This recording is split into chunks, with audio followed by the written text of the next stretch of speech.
niggas talk a lot of shit, huh? But won't even show up to their own show. Goddamn, you don't want your back end, nigga? You don't want your back end, nigga? Put some more shit, though. You know what I'm saying? You don't want your back end, nigga? Yeah, I know. I got a question to answer, brother. 169, man. What the fuck?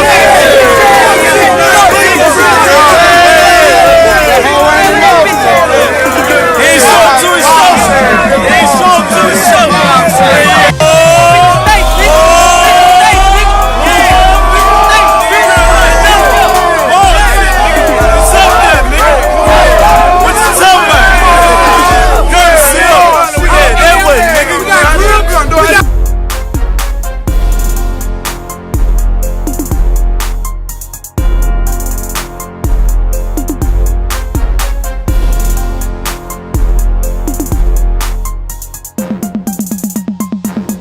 Any video that he puts up goes viral.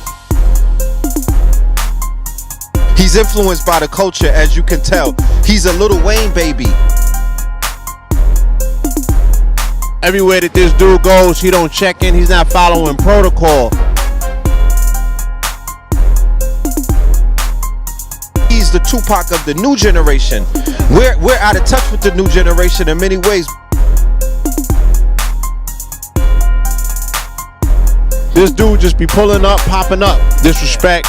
Why they move the way they do, why they wearing tight clothes, why they got face tats, why they on lean, why they on drugs, why they tapping out. 6ix9ine say he don't do no checking in, and it ain't gonna change. And we all know, bro, when you talk crazy to rap a lot, you gotta stand on everything you say. So they end up mobbing to what Tekashi was supposed to perform. But Tekashi was a no-show, and that made everything hit a whole new level today, dog. Then you had Tekashi big homie Treyway speak out. Fast forward a few hours later, footage leaked on Say Cheese of J Prince Jr. on stage during the time Tekashi was supposed to perform. I'm sure that a lot of people are asking about this certain rapper because there was a Breakfast Club interview yesterday where he was basically trolling Charlemagne the God. Anybody that's familiar with mumble rap and hip hop, especially the youth, yeah, especially the youth, they're familiar with Tekashi, with a lot of his antics. He's a troll. He's a professional troll. So what a troll is, that's somebody who's able to garner a lot of attention of the public by doing a lot of antics. You know what I mean? You know, he's like a jester. So he got colorful hair, rainbow teeth at sometimes, face tats. He claims blood. People are saying that he used to be a Crip. He's false flagging a lot of things.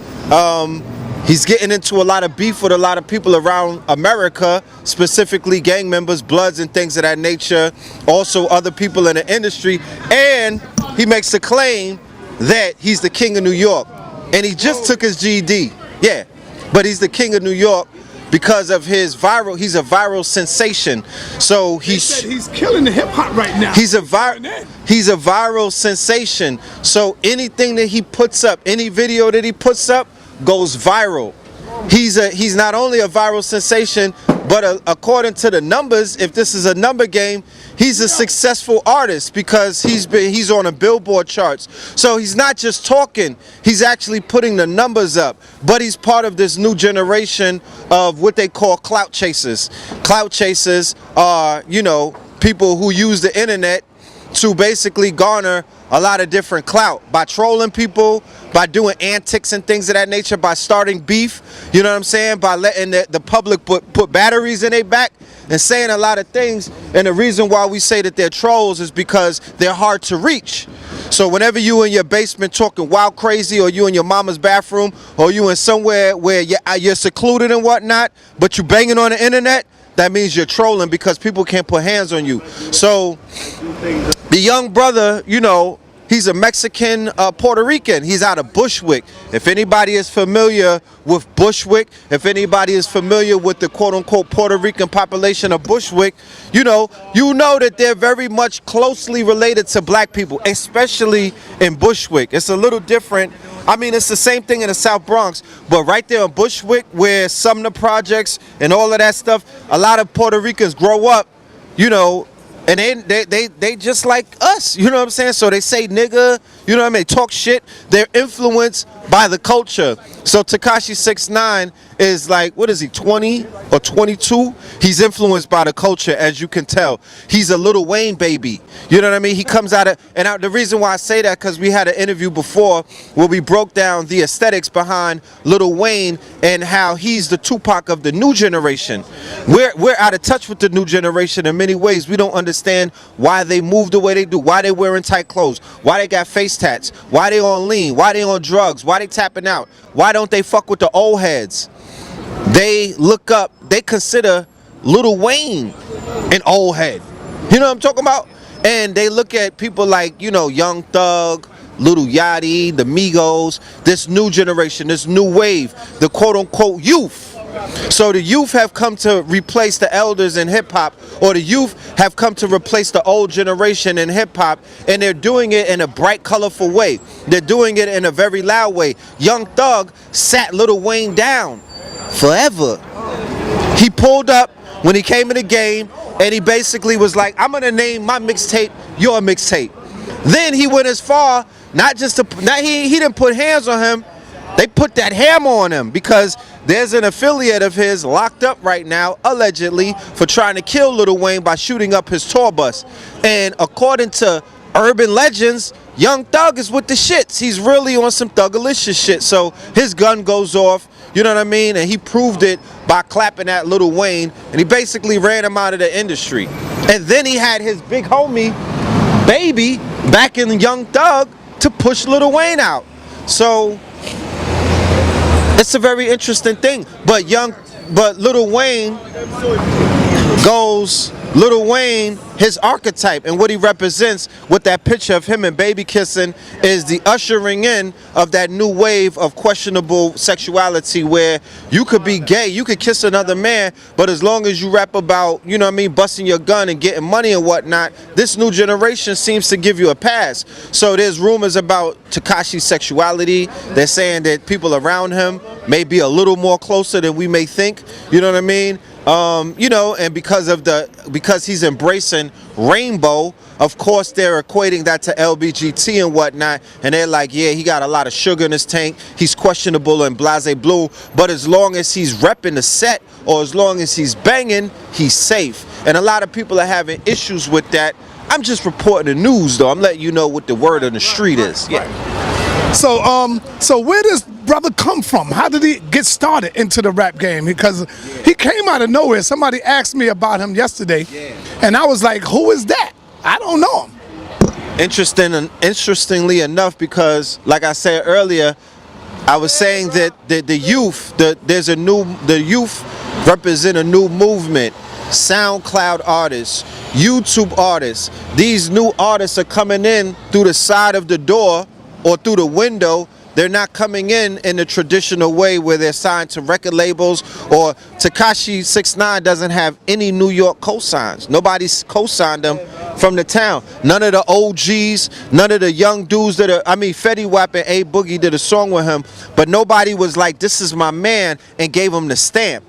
Cardi B didn't necessarily get the stamp. She kicked the door in through the internet. So he was basically popping on the internet. He was popping overseas, and where? Western Europe and other places, because that archetype and that look, the mumble rapper, the face tats, the rebel, you know, they're kind of popping. Trap rappers popping in Korea, China, and other places and whatnot. So he had a career overseas based off of his internet buzz.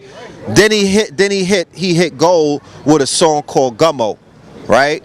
And when he did Gummo gave him a hit. Now in hip hop, all you need, people don't understand the formula in hip hop. You don't need a label, you don't need a cosign, all you need is a hit.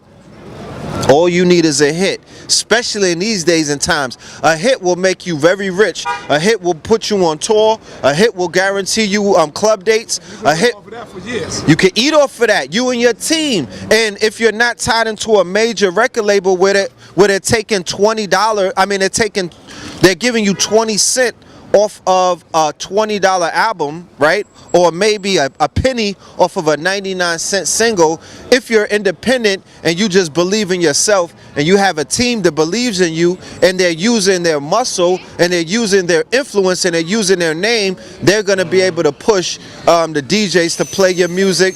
They're going to be able to get you some spins on terrestrial radio, and they're going to be able, to, you know, make sure that you get the exposure that a record label, because what is a record label? A record label is basically a bank. When somebody gets signed for $10 million, they're getting signed for money that they have to pay back with interest. Nobody's walking around saying, yo, can you turn that down? Saying, yo, they gave me $10 because I'm a nice... They gave me $10 that I could walk around with and just make it rain and whatnot. No, that $10 is going towards your studio fees. That $10 is going, that 20 million or whatever you get signed for, that's going towards your travel expenses, your per diem, your studio fees, all kind of things. There's whole departments of Europeans. It's usually them that eat off of the talents and the skills of these melanated artists, and they only receive like a few dollars. They only receive a smidgen of the portion of the work that they put in.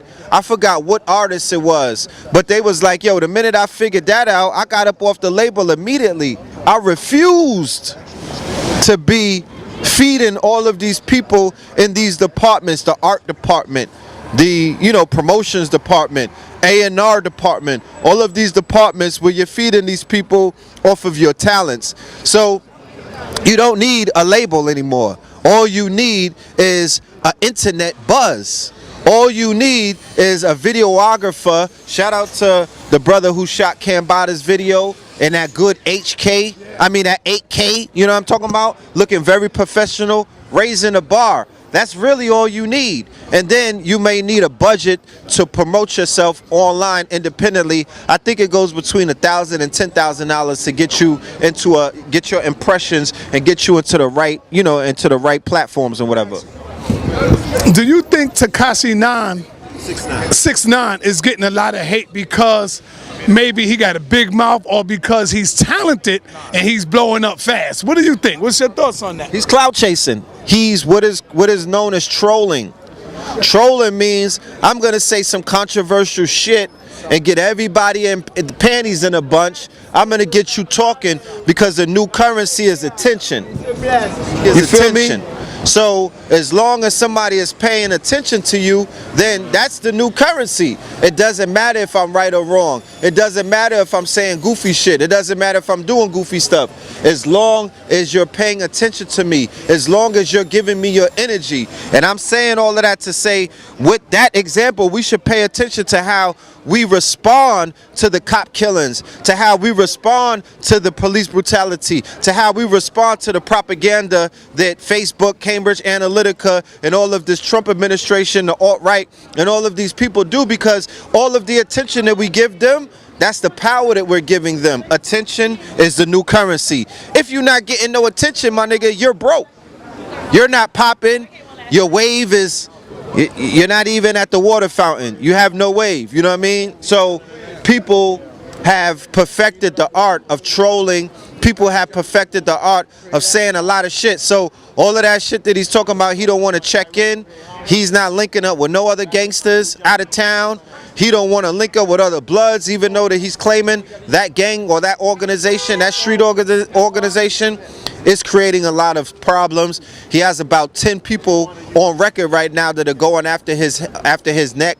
They want to get on top of his they want to get on his head top. Pause. You feel me? So, you know, he seems to not care. He seems to not care about all of the controversy because the Tekashi69, the young boy with all of the face tats, the blood that's beefing with all of the other Bloods and whatnot. Yeah, so he beefing with damn near all the Bloods. Yeah, he beefing with. Have a mean team then. I mean, you know, he kind of deep in New York with them boys. You feel me? And in the videos, remember he shot the same video 3 times in a row, meaning that he's using the same concept. I'm invited. He's big on social media, so he's big with the youth. So we're talking about this. I know that they killed somebody in Sacktown. We're gonna talk about that as well. I know that there's a trade war with China, and there's a lot of things going on. But your child, your youth, right? Maybe not you, but your teenager is rocking, if not with Tekashi69, that archetype, that prototype, the quote-unquote, the new rebel, because the new rebel is different from the old rebel.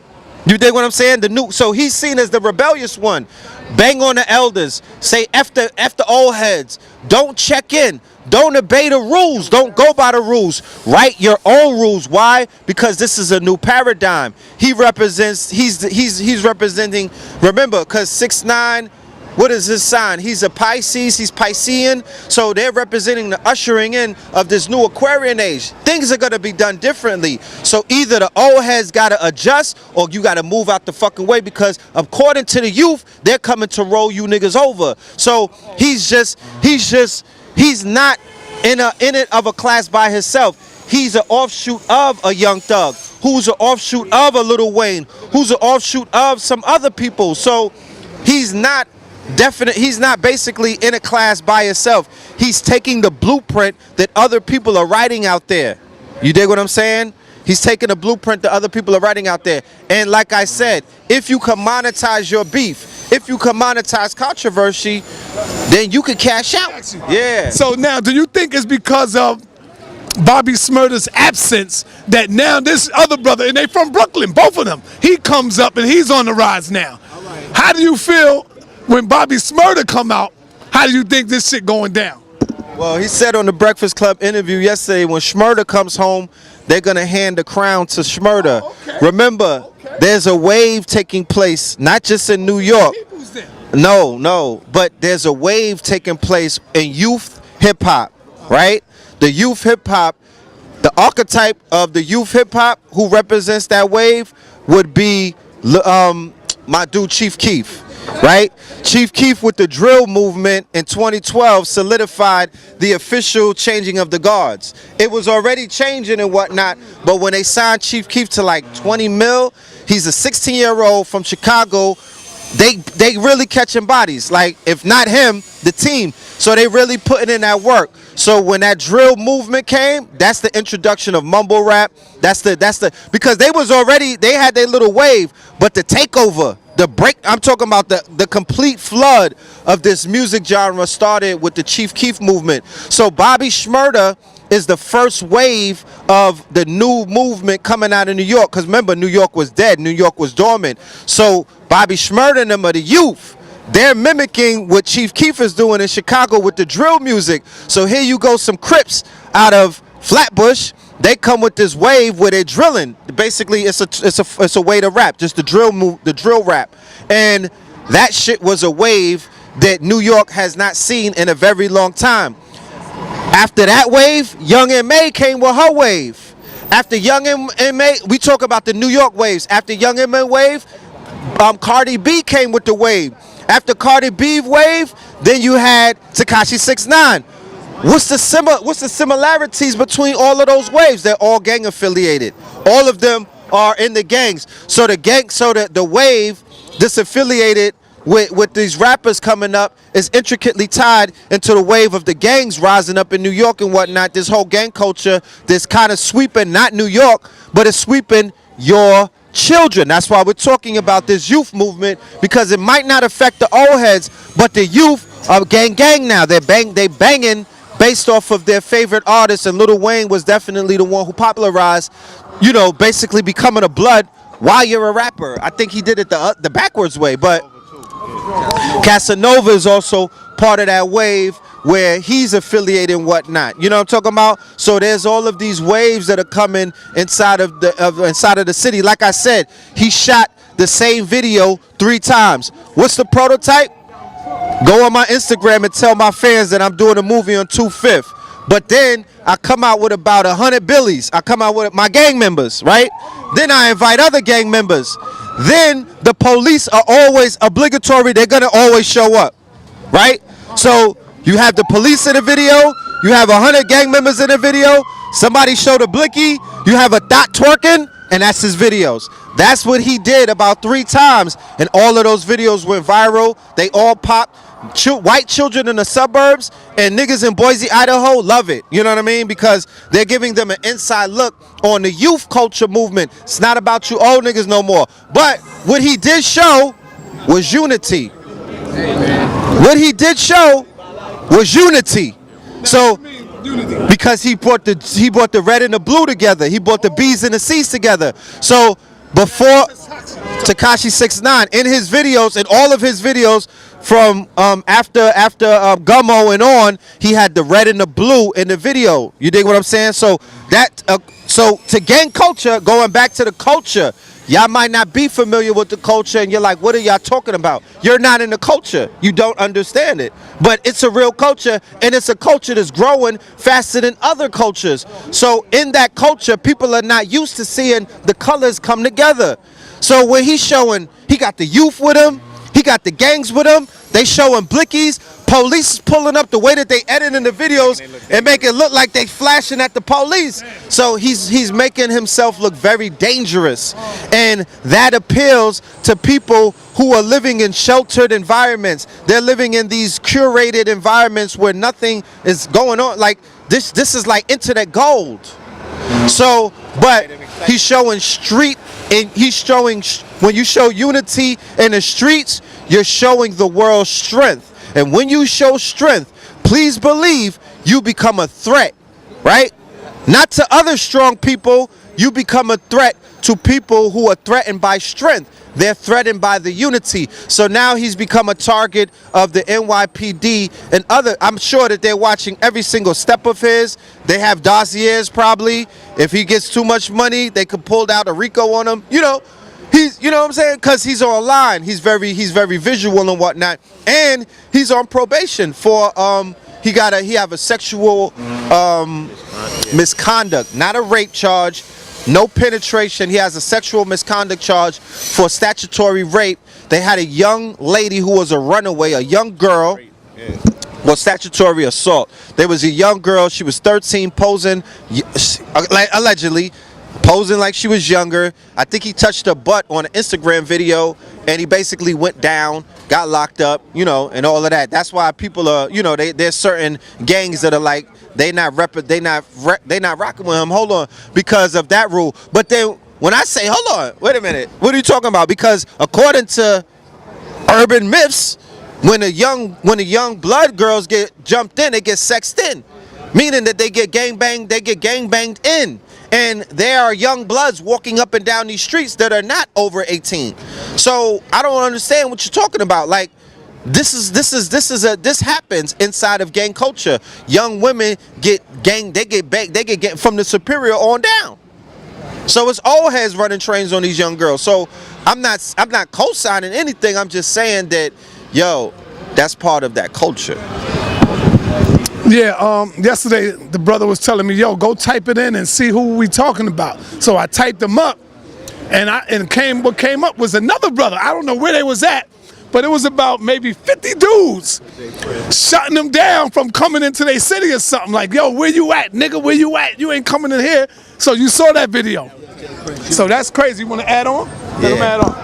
Yeah, that was out in Austin, Texas at South by Southwest with Jay Prince Jr. Yeah, Jay Prince Jr. is the son of Jay Prince, who is the owner and the proprietor of Rap-A-Lot Records. This is a man of respect. He had beef with the dude. He got beef with because of the supposed threat that this man represents, not only to authority but also to different elements of hip hop, especially the gangster element. You know what I'm saying?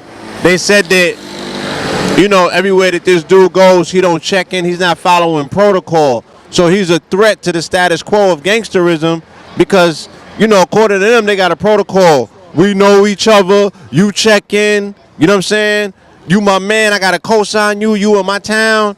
So this dude just be pulling up, popping up. You know what I'm saying? And I guess they feel that they wasn't feeling that disrespect, you know, because he has a tendency, yeah, if he run through your town, then he gonna try to clown you because the standing theory is like, if your town is tough and you gangsters, you got to do with rainbow hair running around you know what I'm saying, false flagging, and nobody seems to be checking him. So if he's showing that there's holes in these systems, then that's going to lead to other transgressions from other people who don't, quote unquote, respect your gangster more, because your gangster has been deflated from a 21-year-old with rainbow hair.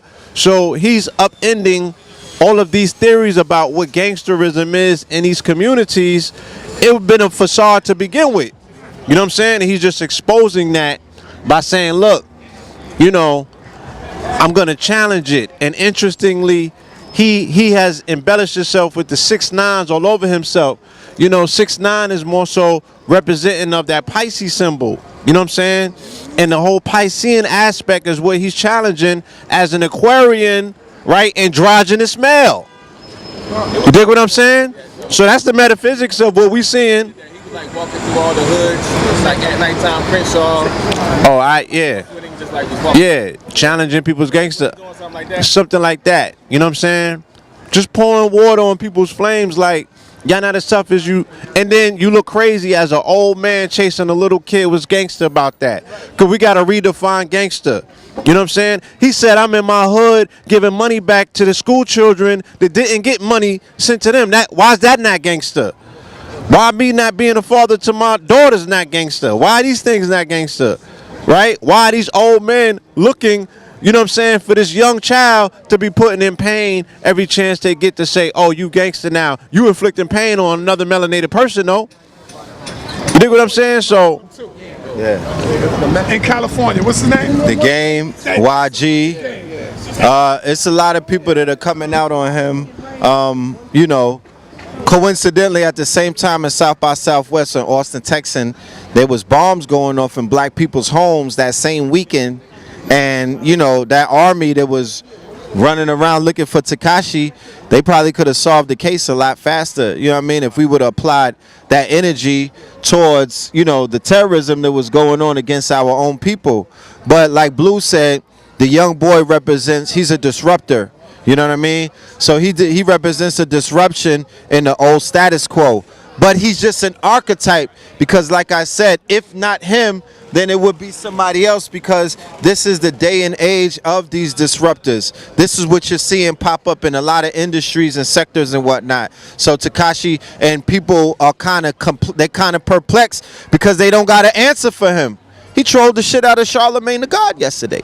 He trolled him. Trolled him on his own show. Oh, he was stunting on him. You know? So, you know, I gotta go check that shit out. it's an interesting story, you know what I mean? Like I said, it's something that we're watching and whatnot. He trolled him on his own show. What do you mean by that? Well, Charlemagne, yeah, trolling, the definition of trolling is basically he was just he was getting under his skin. Trying to get him in his feelings, right? By saying certain things and pointing out certain things about Charlemagne, clowning him. Chat room, they'll try to troll you by continuously disrupting you or trying to get under your skin. You know what I'm saying? Taking your attention off of everything else onto them. Yeah. That's somebody trolling. That's somebody. Huh? Usually Charlemagne. Usually Charlemagne is the troll, and he got trolled on his own show. He kind of like picked them apart. You know what I'm saying? He's stunning on them. So, you know, they don't know. They don't have a defense against him. They don't have an answer for him. And in this particular game, yeah, you're supposed to be looking assured that, you know what I mean? You know, it's a hierarchical game, so your subordinate's supposed to always be subordinate. You're supposed to kiss the ring. That's how this game go. Are you going to come in here? Who's your cosigner? You got to be accounted for. So if you get out of line, you could go to your man and be like, yo, he needs to get in line.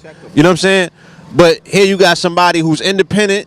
You feel me? Not only on the record label side of things, but also on the street side of things or the industry side of things, where there's no cosign coming from the industry, but the streets got his back. So the Goonies in the streets, who they know put in pain, they kind of have people, you know, who might in New York do something to diminish his quote unquote the illusion of gangster. They can't do that because they know that the pain that's gonna get put in is real. You feel me? These people are gonna draw blood. You know what I'm saying? But all of that now is to protect the disruptor who's coming in, or who's gonna upend a lot of the old status quo when it comes to people standing back and saying, damn, like, you know, are 50, 60-year-old men really acting like children, running around on this, what's keeping it real and this, that, and the other. Like, this shit sounds foolish at the end of the day. He's just exposing that. And the streets want to eat. You know what I'm saying? Like, there's a constant push from these street organizations to get a piece of that industry pie. And ever since, you know, they began to soften up the game and kick out what is known as real people out of the game and make room for a lot of these effeminate men who, you know, basically bend over backwards, these go along, get along type of, you know, individuals in the industry. They don't want people that are going to talk up for themselves. They don't want people who are going to come in there and demand that they stop raping, you know what I mean, their artists and whatnot. They want people who are going to kiss the ring. So he represents a threat to the industry as well, because of the fact that when he gets in, he brings the street with him. And they don't necessarily want that. They do not want that. So, like, They don't have a table set. they don't have a table set for that. So that's why you haven't seen, he don't got no industry cosigns. They're only going to talk about the controversy behind him. They don't want him to win, because if he wins, if he gets in, it's going to set a precedence that a lot of people are not going to be look at these streets. It's already toe up. You know what I'm talking about? So it's just, they just continuing to tear the floors up. You know what I'm talking about? So, you know, that's what we see taking place. All right, so take us out of here with the 22-year-old that just got shot down. 10 bullets coming from each police officer. 2 cops traced him into his own grandmother's backyard, man. Talk about that, brother. Is this all trying to come back again slowly? Remember, 2 years ago, it was damn near every goddamn week, it was a black man getting shot down by the police. Right. Are they trying to bring this back again? Well, unbeknownst to the public, the murder count or the body count of innocent black men and women, both armed and unarmed, they were killed by police authorities. That number actually went up this year from last year. But because of this new news cycle, this curated news cycle that we belong to, you know what I mean, that we find ourselves in, because of the Trump administration, they're not giving you any of this news. You're not being exposed to any of the news. There was just a scandal that broke on Facebook with a group called Cambridge Analytica. That was a data collection agency, but they were also a psychological profiling agency, and this company was exposed that they were responsible for pushing news in front of people who they were targeting. Targeted individuals were receiving news that were catered to their interests. So that period that you were talking about 2 years ago, that's the period that this expose is talking about, that the reason why we were being flooded with all of this trauma and all of these killings is because that's the way that Facebook was making it. Yeah, because a lot of shit blew up off of the social media. It blew up off of the social media. Remember, all of a sudden, Facebook became the new news. Especially that Kanika Jenkins joint. That was all social media. That wasn't the mainstream news that did that. On social media, Kanika Jenkins, bro, Mike Brown. After Mike Brown, with the rise of Black Lives Matter through the Twitter feed, Black Twitter and all of that stuff, a lot of these stories began to become curated through social media. The danger in that is if you're not the one controlling the narrative, like Sinetta does with his channel and his platform, the narrative is being controlled for you. So at the end of Obama's term, all you were being was flooded with all of this trauma, all of these black boys dying, all of this quote unquote making you feel inferior. They were pushing the concept of white superiority to people who didn't even fathom that shit. They didn't even know what it meant. They never even heard of the word. They were still looking at this shining black prince, this hope of Obama. But they quickly erased that at the end of his term and put you in this place of victimhood, traumatization, the sunken place with all of these triggers. They were working on your pain body and whatnot. You dig what I'm saying? So the murders have not stopped. The way that they've been reporting them to us has stopped. Black Lives Matter has stopped doing their job, and all of their offshoots and affiliates. They've stopped reporting. They've stopped protesting. They've stopped marching. They switched their thing up to get in the bag. Like, they're into getting money now. So this case that you see in Sacktown, man, you know, once again, because we're so emotionally invested in our own people. You dig what I'm saying? Because whenever we see melanin being murdered in real time, that's called snuff film. That's an aspect of traumatization. You're not supposed to see people being killed on film. They got the helicopter and the body cam. You know what I mean? They got the full footage. It's a movie. You know what I mean? So once again, they got a 22-year-old father of two being murdered in his grandmother's backyard. He was hopping over fences. Yeah, he had an iPhone, I think, with the flashlight, and the officer didn't even wait. He didn't even wait. And as you can see in the body cam, he peeked around the house and they yelled the famous words. Now, keep in mind, I've never been in police training, but I'm guaranteeing you, I'm willing to put $10,000 on the line that they're training their officers to say gun, gun.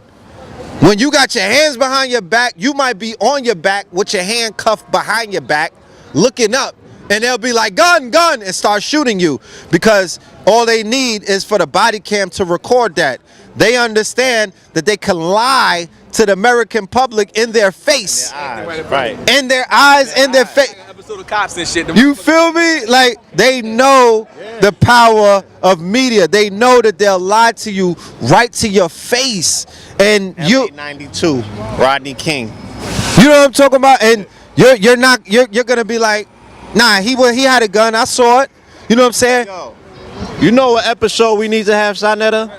What the hell happened between 90, right? 90, 92, when everybody knew what police brutality was. Everybody knew what, you know, this oppressive energy was from these fucking crackers. Everybody was on code. We had Rodney King. You know what I'm saying? Even if they had gangster this or gangster that, the cognition of the people about what we're dealing with. People knew what white supremacy was. They knew what this was. They knew what that was.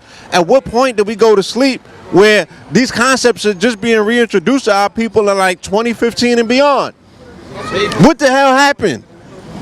Where people fell asleep, where they forgot this stuff that was frontline news. We knew what it was. I think that the damage from the Obama years, that lull in activity, the way that they put people to sleep can definitely be identified, but the fact that people are still talking about it's 2018 and you just woke? 2018? You just now waking up to this? Can I ask a question, my brothers? Because y'all, I watch y'all videos. Right. You know, I'm from Jacksonville, Florida. Yeah, man. Blessings. We've been out there a few times. I watch y'all videos for at least 2 years, you know, watching what was going on with Polite and everything like that. I don't make assumptions, I don't like to assume, and everything happens for a reason.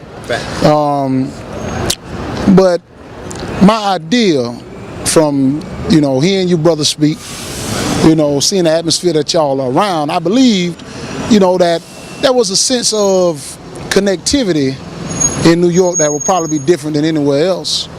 But when I got here, I see the same lawlessness that y'all talking about right now. I see it right in this very same atmosphere. So my question is, what, with everything that we know, we already know that right now it's not about us. We the older men, we the older generation. You know what I'm saying? It's about this youth.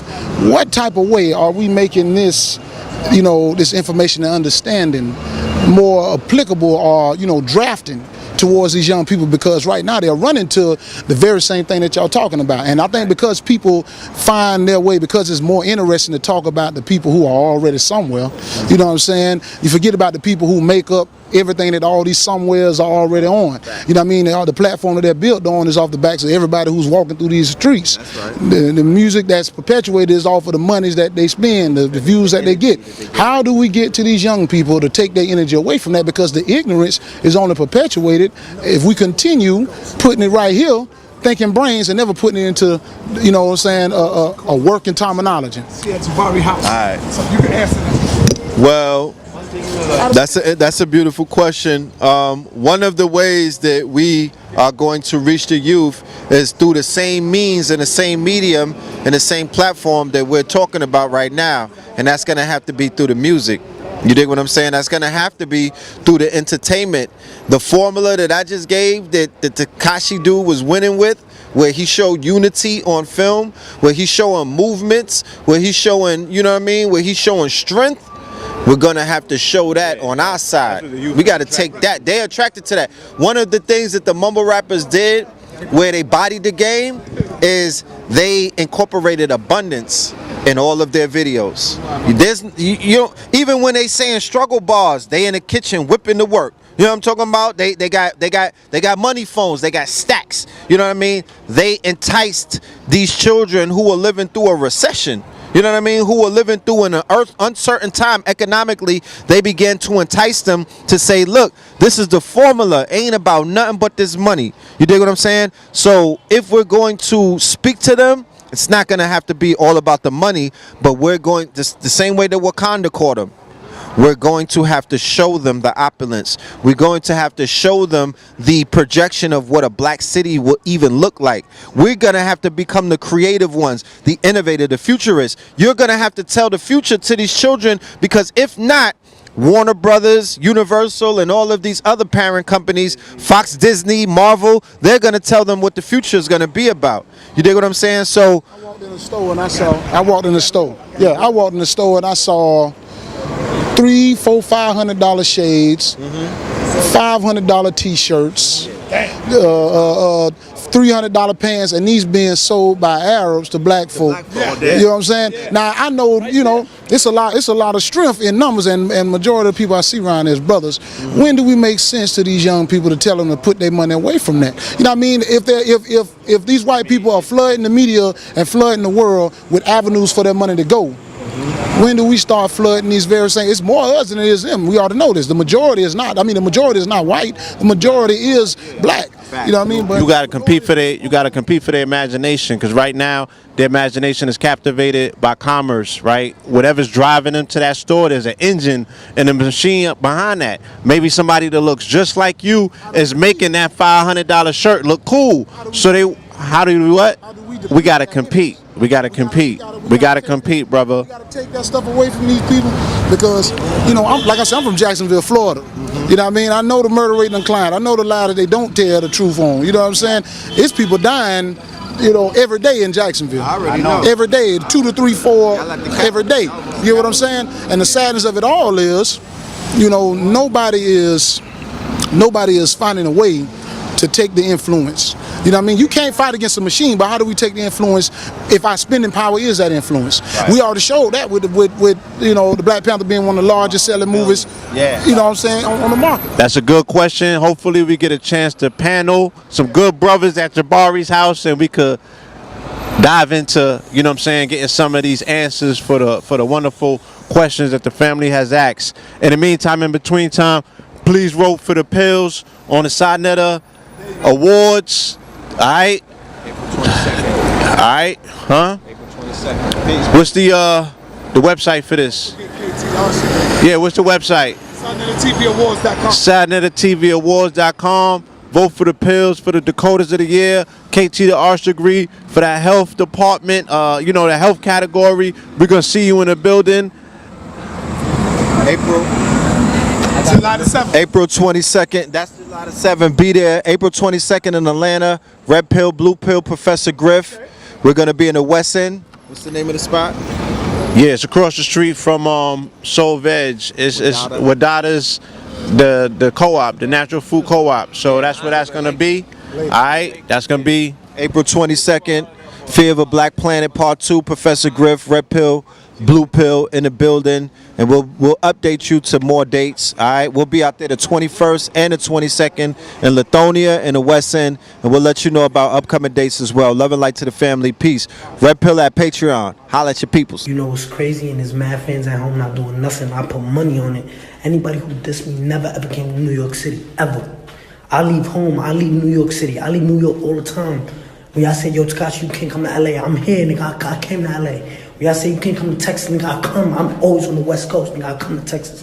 Y'all see me on the internet, yo, Tekashi, this, nigga, I pull up in Minnesota, nigga. I pull up in these places, bro.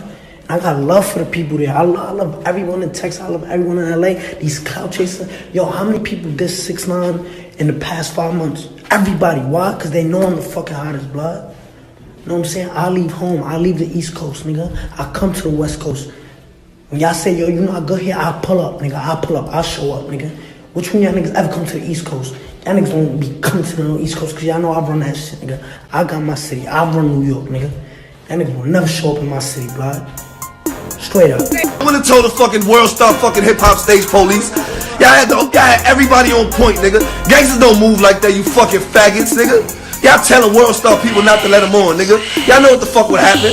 Stitches got knocked out by the game, and now you want to talk about fuck 6ix9ine? Y'all niggas, man, yo, nigga. Y'all niggas the type of niggas that get fucked in your ass, nigga. Get the fuck out of here. It's Treyway, nigga. Straight gangster shit, nigga. Nigga, when the game was 21, he was on Love Connection. 6ix9ine is on 21, he making millions of dollars, nigga. And he was some gangsters, nigga. And he a gangster, nigga. That nigga suck a dick, man. It's Treyway. Treyway, nigga. That niggas holler at that, nigga. In the game, if you tough, tap me with your New York niggas like you said, and pull up in New York, nigga. This thing last year, nigga. Y'all niggas cannot pull up in New York this year, nigga. I don't give a fuck who you think you can call, nigga. Y'all niggas cannot pull up in New York this year, nigga. Straight Treyway, nigga. You must not be a real gang member, cause Black Wall Street is our New York shit, nigga. Double R to my real rights, nigga.